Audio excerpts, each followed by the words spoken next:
الشيطان الرجيم بسم الله الرحمن الرحيم ألف لام ميم ذلك الكتاب لا ريب فيه هدى للمتقين الذين يؤمنون بالغيب ويقيمون الصلاة ومما رزقناهم ينفقون والذين يؤمنون بما أنزل إليك وما أنزل من قبلك وبالآخرة هم يوقنون أولئك على هدى من ربهم وأولئك هم المفلحون صدق الله العظيم.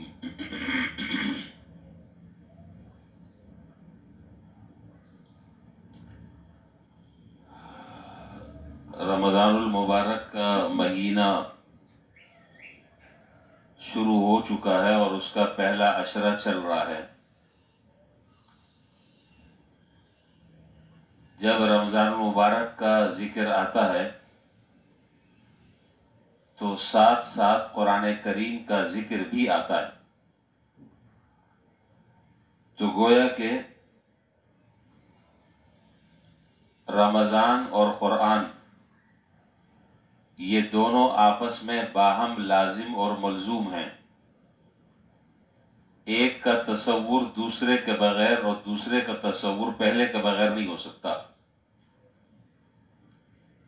اسی لیے اللہ جل شانہ نے عظیم الشان کتاب کو نازل کرنے کے لیے عظیم الشان مہینے کا انتخاب فرمایا، اور جس ذات اقدس پر یہ کتاب اتاری وہ بھی عظیم الشان نبی، اور جو فرشتے اس وحی کو لے کر آئے وہ فرشتہ بھی عظیم فرشتہ. تو ساری کی ساری خصوصیات اللہ تعالیٰ نے جمع فرما دی ہیں. کتاب بھی عظیم، مہینہ بھی عظیم، جس پر کتاب اتری وہ بھی عظیم، اور لانے والے فرشتے حضرت جبرائیل علیہ السلام وہ بھی عظیم. اسی طرح جتنے بھی قرآن کریم کے علاوہ دیگر کتابیں اور صحائف نازل ہوئے وہ سارے کے سارے بھی رمضان المبارک میں نازل ہوئے. اور جب رمضان المبارک آتا ہے تو قرآن کریم سے مسلمانوں کا ایک تعلق ایسا جڑ جاتا ہے کہ جو قابل رشک ہوتا ہے. پورے سال مسلمان جتنی تلاوت کرتے ہیں اگر اس کا اعداد و شمار کیا جائے اور رمضان المبارک میں کی جانے والی تلاوت کو اگر شمار کیا جائے تو رمضان کی تلاوت بڑھ جاتی ہے. چونکہ رمضان المبارک میں ہر شخص چاہے وہ خواندہ ہے یا ناخواندہ وہ قرآن کریم کو ضرور پڑھنے کی کوشش کرتا ہے، اور جو جتنا پہلے پڑھتا تھا رمضان مبارک میں وہ اپنی اس مقدار کو بڑھا لیتا ہے. عام مسلمان جو ہے وہ قرآن کریم کی تلاوت سے رمضان مبارک میں بہرور ہوتے ہیں اور اس عبادت میں وہ شب و روز مصروف رہتے ہیں. اور ویسے بھی اگر دیکھا جائے تو دنیا میں سب سے زیادہ پڑھی جانے والی کتاب وہ قرآن کریم ہے. اس سے زیادہ پڑھی جانے والی کتاب دنیا میں کوئی نہیں ہے. اسی طرح دنیا میں جتنے قرآن کریم کے حافظ ہیں اتنی کسی کتاب کے آپ کو شاید کوئی ایک بھی حافظ نہ ملے. جتنے حافظ جو ہیں وہ قرآن کریم کے ہیں. چھوٹے چھوٹے بچوں کے سینوں میں اللہ تعالیٰ نے قرآن کریم کے 30 پاروں کو محفوظ کر دیا، اور قیامت تک کہ یہ انشاءاللہ اللہ تعالیٰ اس کو محفوظ ہی رکھیں گے. تو عام طور پر رمضان میں ہم کوئی نہ کوئی سورت شروع کرتے تھے، وہ سورت پورے رمضان چلتی تھی. لیکن کچھ عوارضات کی وجہ سے اور آنکھ کی تکلیف کی وجہ سے باقی سارے سلسلے تو اللہ تعالیٰ کے فضل و کرم سے الحمدللہ چل رہے ہیں، لیکن یہ روزانہ درس قرآن شاید نہ ہو سکے، ہفتہ اور اتوار، اور اگر طبیعت میں کچھ بہتری آ گئی تو اللہ تعالیٰ نے چاہا انشاءاللہ پھر روز بھی شروع کریں گے۔ تو اس لیے باقاعدہ فی الوقت کسی مکمل سورت کو شروع کرنا تو مشکل ہے، البتہ قرآن کریم سے متعلق چند بنیادی ضروری اور اہم باتیں جن کا علم ہر مسلمان کو ہونا چاہیے اور ہر مسلمان کو ان چیزوں کو سمجھنا چاہیے، وہ باتیں ضروری ہیں، ان باتوں کو سمجھ لینا ضروری ہے تاکہ قرآن کریم سے جو ہمارا تعلق اور رشتہ ہے وہ اور زیادہ مضبوط ہو، اور زیادہ وہ تعلق مضبوط ہو اور قوی ہو۔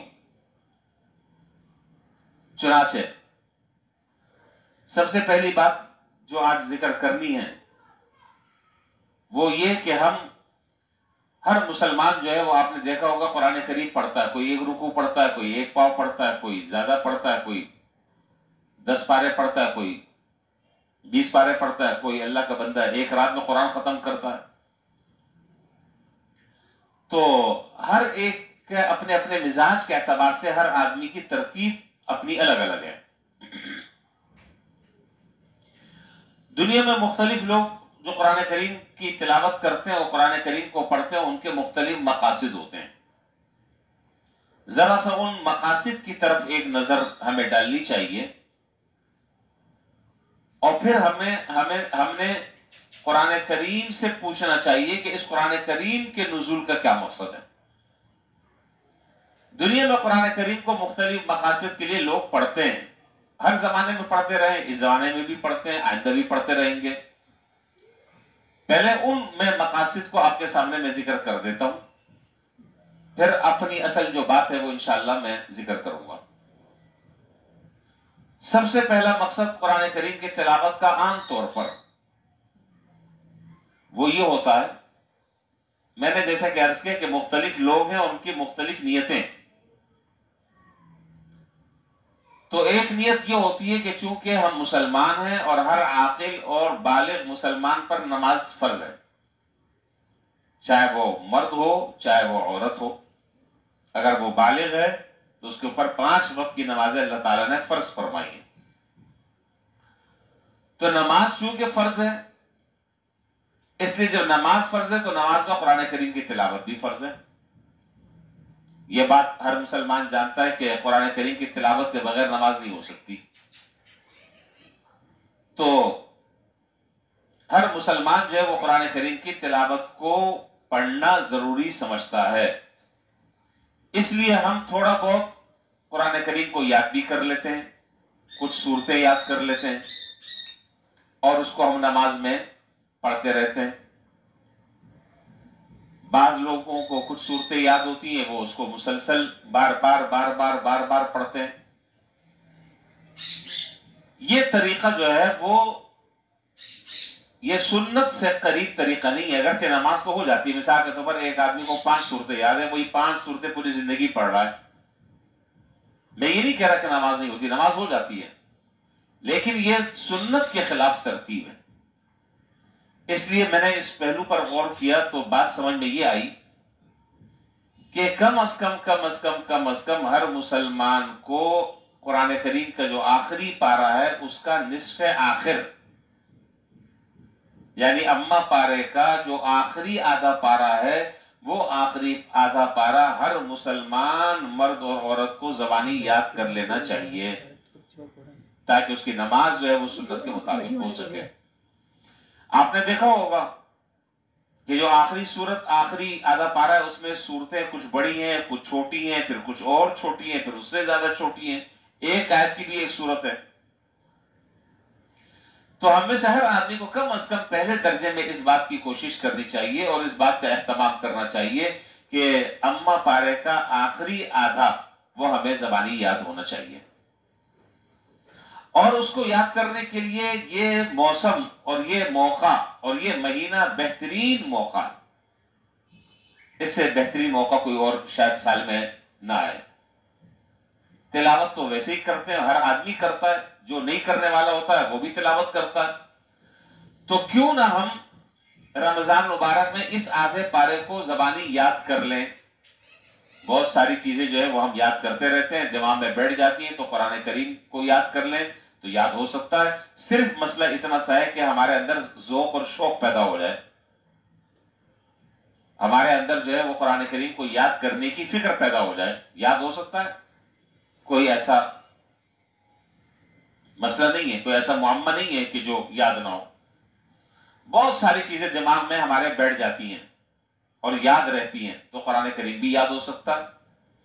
تو اس بات کا اہتمام آپ نے دیکھا ہوگا، بعض لوگ جو ہے ان کو ماشاءاللہ سورہ یاسین یاد ہوتی ہے زبانی، سورہ واقعہ یاد ہوتی ہے، سورہ ملک یاد ہوتی ہے، سورہ رحمان یاد ہوتی ہے. تو یہ آدھا آخری پارہ جو ہے وہ ہم میں سے ہر ایک کو یاد کرنا چاہیے اور اس کو یاد کرنے کی فکر کرنی چاہیے. اور یہ عذر نہیں ہے کہ جی ہم تو اب بوڑھے ہو گئے، اب ہماری عمر زیادہ ہو گئی، اب ہم کیسے یاد کریں، یاد کرنا بڑا مشکل ہے. بڑی بڑی عمروں میں بھی لوگوں نے پورا قرآن کریم 30 پارے حفظ کیا ہے. اور ایسے ایک دو لوگ نہیں ہیں، سینکڑوں مثالیں آپ کو دکھائی جا سکتی ہیں اور سینکڑوں مثالیں آپ کو بتائی جا سکتی ہیں. بس کیا ہے کہ ان کو شوق تھا، ان کو ایک لگن تھی، ان کو ایک تڑپ تھی، ان کو ایک فکر تھی، انہوں نے قرآن کریم کو یاد کر لیا. بڑی عمر میں، جس عمر میں عام طور پر آدمی کو حفظ نہیں ہوتا، حفظ کرنے کے لیے کم عمری کا جو زمانہ ہے وہ بہترین زمانہ ہے، جس میں حافظہ مضبوط ہوتا ہے اور آدمی جو ہے وہ یاد کر لے تو دماغ پہ نقش ہو جاتا ہے. لیکن جیسے جیسے عمر گزرتی ہے وہ قوت حافظہ کمزور ہوتا ہے آدمی کا. تو بہرحال یہ عذر نہیں ہے کہ جی مجھے یاد نہیں ہو سکتا. آپ ہمت کریں، آپ یاد کریں. اور یہ رمضان کا مہینہ تو ویسے بھی اللہ تعالیٰ نے اس مہینے میں عجیب برکت رکھی ہے. اس مہینے میں اللہ تعالیٰ نے عجیب برکت رکھی ہے.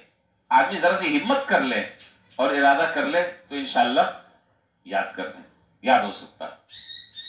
تو بہرحال تو پہلی جو ہم قرآن کریم کی جو تلاوت کرتے ہیں اس میں ہماری نیت یہ ہوتی ہے کہ ہم نماز میں جو کچھ پڑھ رہے ہیں وہ ہم پڑھ سکیں، اور نماز جو ہے وہ قرآن کی تلاوت کے بغیر نامکمل ہے. ایک مقصد تو یہ ہوتا ہے، ان باتوں کو ذرا سا ذہن نشین رکھیے گا.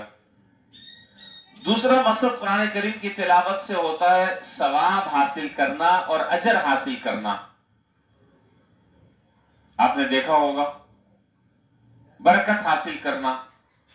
آپ نے دیکھا ہوگا بہت سارے لوگ جو ہیں وہ اپنی دکانوں پر صبح جو ہے وہ قرآن کریم کی تلاوت کرتے ہیں، فیکٹریوں میں قرآن کریم کی تلاوت کرتے ہیں، گھروں میں قرآن کریم کی تلاوت کرتے ہیں.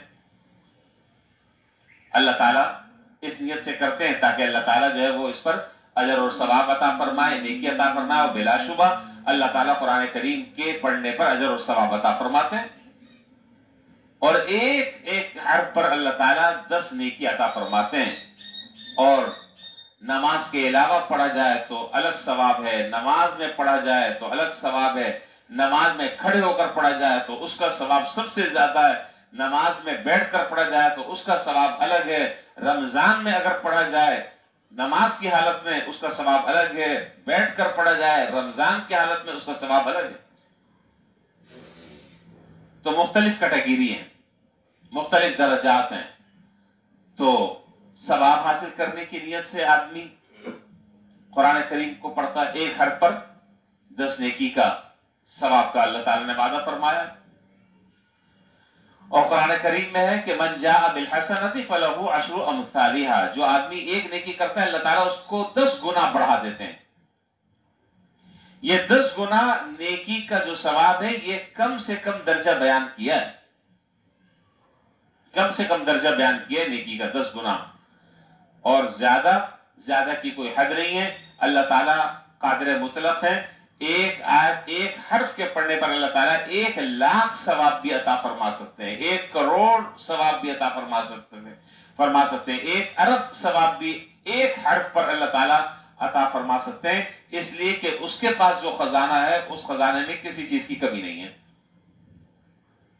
یہ دنیا کا معاملہ نہیں ہے کہ جن کو جو ہے جن کے ساتھ جو ہے وہ بجٹ پرابلم ہوتا ہے، اللہ تعالیٰ کو اپنے بجٹ کا کوئی پرابلم نہیں ہے۔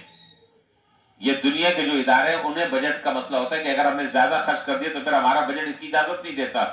اللہ تبارک و تعالیٰ کا جو بجٹ ہے وہ تو ایسا ہے کہ ان کو کسی چیز کی ضرورت نہیں ہے، وہ سارا ایک ایک آدمی کو ایک ایک گھر پر لاکھوں کروڑوں اور اربوں ثواب بھی عطا فرما دے تو اس کے خزانے جو ہے وہ ختم نہ ہو۔ تو یہ زیادہ سے زیادہ ثواب اللہ تعالیٰ جو عطا فرماتے ہیں وہ اخلاص کی بنیاد پر عطا فرماتے ہیں۔ کس آدمی فکر کے ساتھ قرآن کریم کی تلاوت کر رہا ہے، کس ذوق اور شوق کے ساتھ قرآن کریم کی تلاوت کر رہا ہے، کس عظمت کے ساتھ قرآن کی تلاوت کر رہا ہے، اس اعتبار سے اس کے اجر میں اضافہ ہوتا رہتا ہے۔ تو ایک مقصد جو ہے وہ ثواب حاصل کرنا ہوتا ہے۔ اسی طریقے سے دو مقصد ہو گئے۔ تیسرا مقصد قرآن کریم کو برکت کے لیے بھی پڑھتے ہیں، برکت کے لیے بھی پڑھتے ہیں، گھروں میں برکت ہو جائے، دکان میں برکت ہو جائے، دفتر میں برکت ہو جائے، کارخانے میں فیکٹری میں برکت ہو جائے، اس لیے بھی پڑھتے ہیں۔ وہاں مقصد جو ہے وہ صرف برکت کا حصول ہوتا ہے۔ تو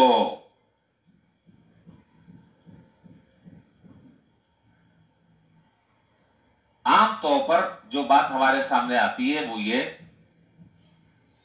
کہ آج ہمارے گھروں کی جو صورتحال ہے، اللہ تعالیٰ معاف کرے، گھروں سے سکون رخصت ہو گیا ہے، چین ختم ہو گیا ہے، گھر میں جو رہنے والے افراد ہیں ان میں آپس میں محبت نہیں ہے، آپس میں افتراق اور انتشار ہے، ایک دوسرے کو دیکھنے کے لیے تیار نہیں ہے، ذرا سی بات پر ایک ہنگامہ مچ جاتا ہے، ایک فساد مچ جاتا ہے، ایک دوسرے کی بات کو رد کر دیتا ہے۔ تو اس کی وجہ بھائی یہ ہے کہ ہم نے اپنے گھروں میں قرآن کریم کی تلاوت کو رکھا ہی نہیں، ہمارے گھر جو ہے وہ قرآن کریم کی تلاوت سے خالی ہو چکے ہیں۔ تو ظاہر ہے کہ دوسری جو مخلوق ہے اللہ تعالیٰ کی، پھر اس کو تو آنا ہے، وہ مخلوق تو آئے گی، اس کو تو آپ روک نہیں سکتے۔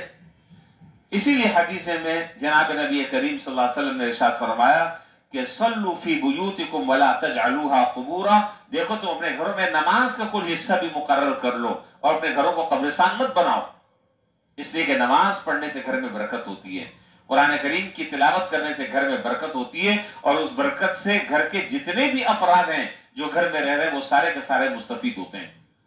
جب گھروں میں قرآن کریم کی تلاوت نہیں ہوگی اور جب گھروں میں نفلی نمازیں نہیں ہوں گی، خواتین فرض نمازیں گھر میں نہیں پڑھیں گی، مرد نفلی نمازیں گھر میں نہیں پڑھیں گے، تو گھر جو ہے وہ لڑائی جھگڑوں کا آماج کا بنیں گے۔ بھائی فرشتے جو اترتے ہیں اللہ تعالیٰ کی رحمت کو لے کر، بسا اوقات ان فرشتوں کے آنے میں کچھ رکاوٹیں ہوتی ہیں، اور فرشتوں کے آنے میں رکاوٹ ہوتی ہے وہ اس گھر میں نہیں آتے۔ مثلا دو رکاوٹیں وہ میں آپ کے سامنے ذکر کر دوں۔ ایک تو فرمایا حدیث میں کہ جس گھر میں کتا ہوتا ہے اس کے اندر رحمت کے فرشتے نہیں آتے۔ دوسرا فرمایا کہ جن گھروں میں تصاویر ہوتی ہیں فرشتے اس گھر میں بھی داخل نہیں ہوتے۔ اب آپ دیکھ لیجئے، ہر آدمی اپنے گھر کا جائزہ لے لے، ہر آدمی اپنے گھر کا جائزہ لے لے، کتنے بڑے بڑے فریموں میں ہم نے تصویریں آویزہ کی ہوئی ہیں، گھروں میں لگائی ہوئی ہیں، کسی نے ابا کی لگائی ہوئی ہے، کسی نے دادا کی لگائی ہوئی ہے، کسی نے شاہ صاحب کی لگائی ہوئی ہے، کسی نے پیر صاحب کی لگائی ہوئی ہے، کسی نے سید صاحب کی لگائی ہوئی ہے، کسی نے کس کی لگائی ہوئی ہے، کسی نے کس کی لگائی ہوئی ہے۔ اب ظاہر ہے کہ وہ فرشتے جو رحمتوں کو لے کر آ رہے ہیں ان کے لیے تو آپ نے راستہ بند کر دیا۔ جب ان کے لیے گنجائش نہیں ہے گھر میں آنے کی تو پھر کیا ہوگا؟ پھر یہی ہوگا جو ہو رہا ہے۔ پھر ہمارا ذہن جو ہے وہ ایک دوسرے کام کی طرف جاتا ہے، ہم یہ کہتے ہیں کہ کسی نے جو ہے وہ کالا پیلا نیلا کر دیا، ہمارے اوپر جادو کر دیا ہے۔ ارے بھائی جادو وادو سب ایک حقیقت ہے، اسے انکار نہیں کیا جا سکتا، لیکن ہر چیز کو آپ وہاں سے جوڑیں یہ درست نہیں ہے۔ آپ اپنے اعمال پر نظر ڈالیں، اپنے حالات پر آپ نظر ڈالیں کہ آپ گھر میں کیا کر رہے ہیں، گھر میں کا ماحول آپ نے کس طرح کا بنایا ہوا ہے۔ گھر کا ماحول جو ہے وہ فرشتوں کے آنے کے لیے سازگار ہے یا نہیں؟ اگر فرشتوں کے لیے سازگار ہے تو پھر اللہ تعالیٰ کے رحمت کے فرشتے اتریں گے اور انشاءاللہ گھر میں وہ رحمت برسے گی اور اس رحمت سے گھر کے ہر فرد مستفید ہوگا، ہر آدمی کو فائدہ ہوگا۔ لیکن اگر اس رحمت کے لیے گھر کا ماحول ہی سازگار نہیں ہے، قدم قدم پر رکاوٹیں کھڑی ہوئی ہیں، گھر میں گندگی، ناپاکی اور کچرا کنڈی اور ڈھیر لگا ہوا ہے، تو پھر کیا رحمتیں ہوں گی؟ کہاں سے گھر جو ہے وہ معطر ہوں گے؟ کہاں سے خوشبو آئیں گی گھر میں؟ جب کیڑے مکوڑے، چوہے، چھپکلیاں، لال بیگ جی اور کھٹمل اور الا بلا حشرات الارض سارے پھیلے ہوئے ہوں گے تو وہ ماحول سازگار نہیں ہے گھر کا۔ اس لیے ضروری ہے کہ ہم اپنے گھر کے ماحول کو سازگار بنائیں، اور گھر کے ماحول کو سازگار بنانے میں سب سے زیادہ جو چیز مفید ہے وہ میں نے ذکر کر دیا آپ کے سامنے۔ کیا؟ قرآن شریف کی تلاوت۔ جتنا زیادہ ہم قرآن شریف کی تلاوت کریں گے گھر میں، اتنا زیادہ انشاءاللہ گھر کا ماحول سازگار ہوگا اور فرشتے گھر میں اتریں گے، اور وہ فرشتے جو رحمت لے کر اتریں گے وہ رحمتوں سے گھر کا ہر آدمی جو ہے وہ انشاءاللہ مستفید ہوگا، ہر آدمی انشاءاللہ فائدہ اٹھائے گا۔ تو تیسرا مقصد قرآن کریم کا وہ یہ ہوتا ہے کہ گھر میں برکت ہو، اس لیے بھی قرآن کریم پڑھتے ہیں۔ یہ سارے میں مقاصد آپ کے سامنے بیان کر رہا ہوں۔ چوتھا مقصد قرآن کریم کی تلاوت کا وہ یہ ہوتا ہے کہ اللہ تعالیٰ اس کے پڑھنے سے مجھے شفا عطا فرما دیں۔ اور میں نے پہلے دن جب سورہ فاتحہ پہلے دن تراویح کے بعد جب بیان کیا تھا تو اس میں نے یہ ذکر کیا تھا کہ سورہ فاتحہ کا ایک نام ہے سورۃ الشفا۔ اس سورت کا نام ہے سورۃ الشفا۔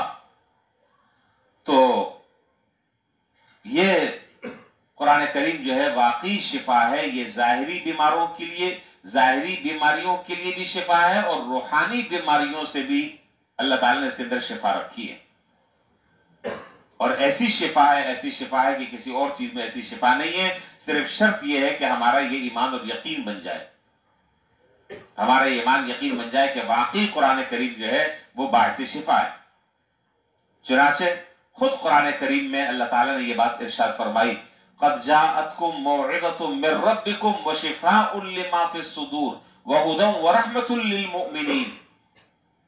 قرآن کریم کی اس آیت میں اللہ تعالیٰ نے قرآن کو شفا قرار دیا۔ چنانچہ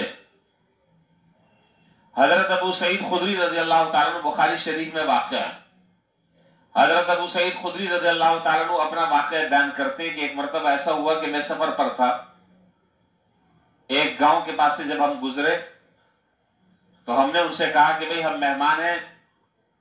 مہمان ظاہر ہے جب مہمان ہوتا ہے وہ مسافر ہوتا ہے تو بیچارے لوگ کھانا دیتے ہیں، اس کو آرام کرنے کے لیے بستر دیتے ہیں۔ تو ہم نے ان سے کہا کہ جی ہم مسافر ہیں، ہمیں کھانا دے دو، تو انہیں کھانا دینے سے انکار کر دیا۔ تو کہتے ہیں کہ ہم اس بستی سے باہر نکل کر کسی جگہ پر ہم نے پڑاؤ ڈالا اور ہم نے رات وہاں پر گزاری۔ آدھی رات گزری تھی کہ کچھ لوگ آئے اور یہ کہنے لگے کہ جی اس بستی کا جو وڈیرا تھا، سردار تھا، اس کو سانپ نے ڈس لیا ہے۔ تو ہم نے جتنے منتر ہمیں آتے تھے، جتنا ہمیں طریقہ علاج آتا تھا، وہ سارا کا سارا ہم نے طریقہ علاج آزما لیا، لیکن ہمارے سردار کو شفا حاصل نہیں ہو رہی، وہ صحت یاب نہیں ہو رہا۔ تو تم میں سے اگر کوئی آدمی ایسا ہے کہ جو اس زہر کو ختم کر سکتا ہے تو وہ ہمارے ساتھ چلے۔ تو حضرت ابو سعید خدری رضی اللہ تعالیٰ عنہ کہتے ہیں کہ میں نے کہا کہ مجھے ایک منتر آتا ہے، ایک کلام مجھے آتا ہے اور میں اس کو پڑھ لوں گا، لیکن میں اس پڑھنے کا معاوضہ لوں گا، میں اس پڑھنے کا معاوضہ لوں گا۔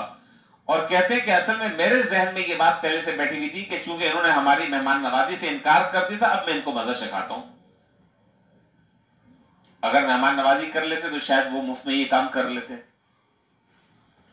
تو انہوں نے کہا کہ جی ہم آپ کو جو آپ معاوضہ کہیں گے، اگر ہمارا سردار ٹھیک ہو گیا تو انشاءاللہ ہم آپ کی خدمت کریں گے جو آپ کہیں گے۔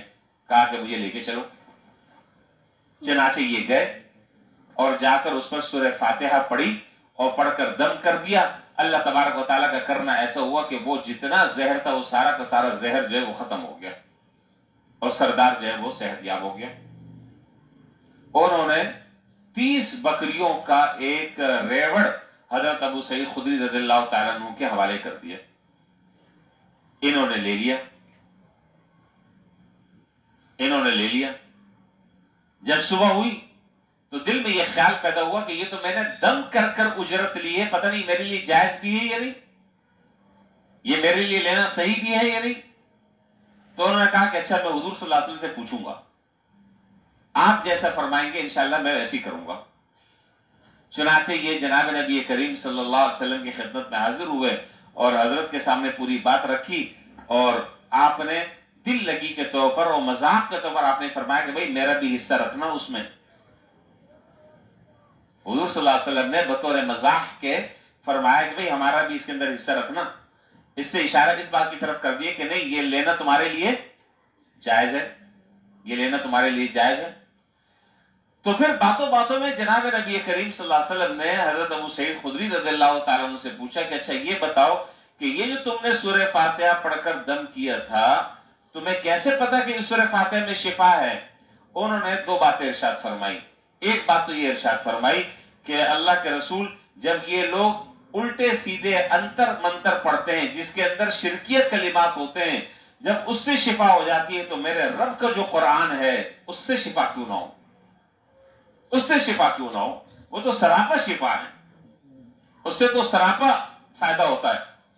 اور دوسری بات انہوں نے ارشاد فرمائی کہ میں نے آپ کی زبان سے ایک مرتبہ خود سنا کہ آپ نے ارشاد فرمایا تھا کہ یہ جو سورت ہے اس سورت کا ایک نام ہے سورۃ الشفا، لہذا وہ بات جو ہے وہ میرے دماغ میں بیٹھی ہوئی تھی، اس لیے میں نے جو ہے وہ سورت پڑھ کر دم کر دیا۔ اللہ تعالیٰ نے اپنے فضل و کرم سے اپنی رحمت سے اس سردار کو شفا عطا فرما دی۔ تو یہ جو قرآن کریم ہے اس کا نام جو ہے وہ سورہ شفا بھی ہے۔ کتنے مقصد ہو گئے حضرت؟ 4۔ 5واں مقصد جو ہے قرآن کریم کی تلاوت کا عام طور پر یہ ہوتا ہے، یہ میں مختلف مقاصد بیان کر رہا ہوں۔ 5واں مقصد قرآن کریم کی تلاوت کا یہ ہوتا ہے کہ ہم اپنے مرنے والے جو ہمارے عزیز اقارب، رشتہ دار، متعلقین، ہمارے ماں باپ وغیرہ وغیرہ، دادا دادی، نانا نانی، جتنے بھی لوگ مر گئے، ہم اسے پڑھ کر ان کو اس کا ایصال ثواب کریں، یہ ہوتا مقصد۔ یہ بھی درست ہے اپنی جگہ، اس میں بھی کوئی شک نہیں ہے، اور مرنے والے کو قرآن کریم کا ثواب پہنچتا ہے، اور وہ مرنے والا انتظار میں رہتا ہے کہ کاش کہ کوئی ایک مرتبہ سورہ اخلاص پڑھ کر مجھے ثواب پہنچا دے، اس لیے کہ اب وہ عملی زندگی میں کچھ کرنے کے قابل نہیں ہے، اس کا اعمال کا کھاتا بند ہو چکا ہے، اعمال کا کھاتا بند ہو چکا ہے، اس لیے وہ اس بات کی حسرت کرتا ہے اور اس بات کے انتظار میں رہتا ہے کہ کوئی مسلمان پڑھے اور پڑھ کر ہمیں ثواب پہنچا دے۔ تو بس اوقات قرآن کریم کے پڑھنے کا مقصد یہ بھی ہوتا ہے۔ 6واں مقصد وہ ہے جو آپ دائیں بائیں اپنے دیکھتے ہیں کہ مختلف پروگرام ہوتے ہیں، مختلف بڑے بڑے جلسے ہوتے ہیں، جی مختلف بڑی بڑی مجلسیں ہوتی ہیں جس میں بڑے بڑے قراء حضرات تشریف لاتے ہیں، کس خوبصورتی کے ساتھ قرآن کریم کو پڑھتے ہیں، اس انداز سے قرآن کریم کو پڑھتے ہیں کہ سامنے والوں کے دلوں میں قرآن کریم کی رغبت اور شوق پیدا ہو جاتا ہے، یہ بھی مقصد ہوتا ہے۔ یہ میں نے آپ کے سامنے مختصر وقت ہے اور مختصر باتیں ہیں، روزہ بھی ہے، آپ کا بھی ہے، میرا بھی ہے، اور بھی بہت سارے اس وقت کام کرنے کے ہیں، تو یہ میں نے 6 مقاصد آپ کے سامنے بیان کر دیے کہ ان مقاصد کے تحت قرآن کریم کی تلاوت کی جاتی ہے اور قرآن کریم کو پڑھا جاتا ہے۔ اب رہی یہ بات کہ ہم قرآن سے تو ذرا سا پوچھیں کہ قرآن کریم کیوں اترا ہے، یہ تو مختلف مقاصد ہے نا، قرآن سے بھی تو پوچھیں، قرآن بھی تو یہ بات بتلائے کہ یہ قرآن کیوں اترا، اس کے اترنے کا مقصد کیا ہے۔ اس کا مقصد جو ہے میں نے ابھی آپ کے سامنے سورہ بقرہ کی جو چند آیتیں پڑھی، ان آیتوں میں سب سے پہلی آیت میں اللہ تعالیٰ اسی بات کو بیان فرما رہے ہیں، الف لام میم ذالک الکتاب لا ریب فیہ ھدی للمتقین، یہ کتاب ایسی ہے کہ اس میں کوئی شک شبے کی گنجائش نہیں، اور یہ کتاب جو ہے وہ متقیوں کے لیے ہدایت کا ذریعہ ہے، یہ متقیوں کے لیے رہنمائی کا ذریعہ ہے۔ یہ کتاب تو اپنے عموم کے اعتبار سے سب کے لیے یکساں مفید ہے، لیکن اس سے فائدہ اٹھانے والے جو لوگ ہیں وہ متقی ہیں۔ اور متقی کون لوگ ہیں؟ آگے ان کی 4 صفات بیان فرمائی اگلی آیت میں۔ تو قرآن کریم کا بنیادی مقصد نازل کرنے کا وہ یہ ہے کہ اس کتاب کو دیکھ کر اور اس کتاب کو سمجھ کر اور اس کے احکامات پر غور کر کر انسان عملی زندگی اپنے قرآن کے مطابق بنا لے اور قرآن کریم کو اپنی زندگی کا اوڑھنا اور بچھونا بنا لے۔ اور یہ کام کب ہوگا؟ یہ کام اس وقت ہوگا کہ جب ہم قرآن کریم کو سمجھیں گے۔ جب قرآن کریم کو ہم سمجھیں گے تو پھر ہمیں پتہ چلے گا کہ قرآن کریم ہم سے کیا تقاضا کر رہا ہے، قرآن کریم ہم سے کیا کہہ رہا ہے، کیا کام کرنا ہے، کیا نہیں کرنا ہے، کیسے کرنا ہے، کیسے نہیں کرنا ہے، کس چیز سے قرآن منع کر رہا ہے، کس کام کرنے کی اجازت دے رہا ہے، کس سے روک رہا ہے۔ یہ بغیر سمجھے یہ چیزیں حاصل نہیں ہو سکتی۔